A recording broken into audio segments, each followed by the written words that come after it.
Thoughts are connected by associations to what is happening not only around us, but inside of the mind itself. Thought appears in our mind as a result of some associations that are not always made at the conscious level. But I am getting a little bit ahead of myself here, because in this video I will deal with what occurs at the conscious, most noticeable level, as this is the most natural entrance point to this phenomenon we call the mind. Later on in another videos, we'll talk about what occurs underneath it with more detail and how to get there. The frontier that separates this part of the mind from the rest, it's the word.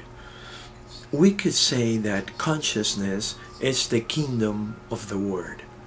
Words are symbols, labels that represent concepts. The use of words allows us not only to communicate with others, but also, and most importantly, to understand the concepts that cross our mind. Concepts are made clear to us when we focus on them. To do this focusing, we use words. Words illuminate the concept and provide them with detail. Words are indeed communication tools, and we use them not only to communicate with others, but mainly to communicate with ourselves. This internal dialogue is constantly bringing out to the conscious mind what resides below. But we can look at it from the other perspective. Words go into this zone of the mind where yet to be explained, understood concepts await for this process to become conscious. Awaiting for this light of the word to reveal the meaning in precise detail. To go beyond the conscious level, you have to pay attention to the process, and you will see the information rising to the light. But as I said, this is for another video. I have to follow another path now. The concepts at first look appear to be pre-made. We can observe how information arranges itself and crystallizes to form them. At this moment of comprehension of the concept, we may feel great pleasure. But although information organizes itself, it can organize itself in an infinite number of patterns. You can observe this occurring when we look at how the same event has a different meaning for all those involved. Everyone fits the information into a different structural set of beliefs. Our reality is very personal. We live this existence from a very unique point of view, our own. And this point of view is made up of a series of beliefs that we hold about who we are and how the world that surrounds us is. In order to contemplate absolute reality, we will have to include all the points of view, since the absolute is the sum of all the relatives. The absolute truth is the number one in a binary system, and that number represents the complete unified experience. The only thing you can do at this level of the absolute is be. And this experience of oneness, amazingly simple yet full of complexity, is bliss. It's total bliss. It's bliss. We must operate from a relative perspective as we concern ourselves with our relative lives. But the fact that our reality is mostly relative does not make it any less real. My life certainly feels very real to me, as yours feels real to you. Our lives are like movies, however. Movies that we are watching 24/7. In this movie, you're the main character, the only one watching, the scriptwriter and the director.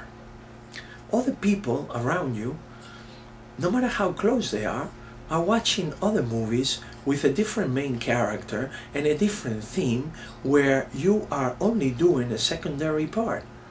That other movie that they're watching is totally different from yours. They have inspired themselves in your manifestation, and they have created an image of you. That image, they use it to play that secondary role on their feature film.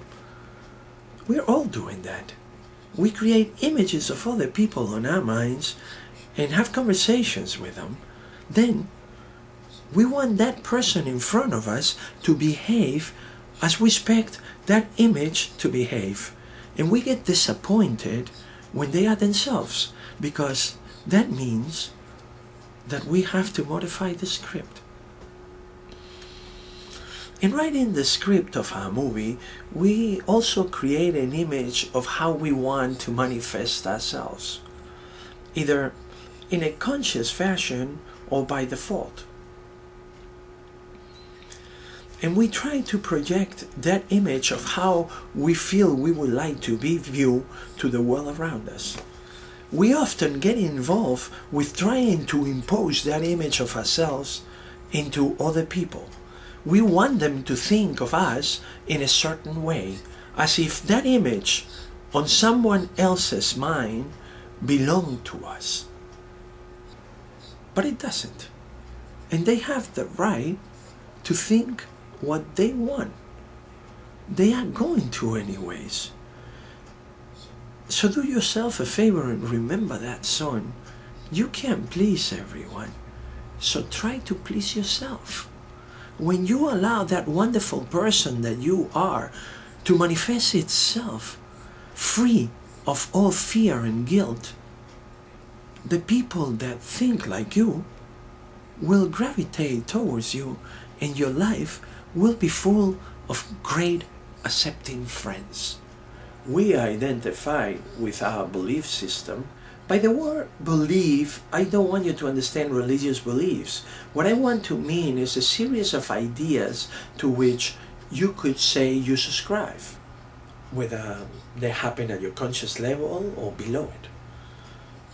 Beliefs are never alone. They group themselves with similar beliefs that sustain them and of which they are also a support, making structures that could be visualized as trees with their branches. There are a number of beliefs that live at the life of our consciousness because we're in agreement with them, we like them, and we hold them as the opinion that we offer to the world, as a manifestation of who we are. These particular beliefs reside in our conscious mind because these concepts have been clarified with words. The meaning of these words is not necessarily the dictionary meaning, however, since besides a definition, a word has particular connotations born out of special associations that we each impress upon each word. We identify with our belief system. At the conscious level, we see two distinct processes occurring, a logical process and a judgment process.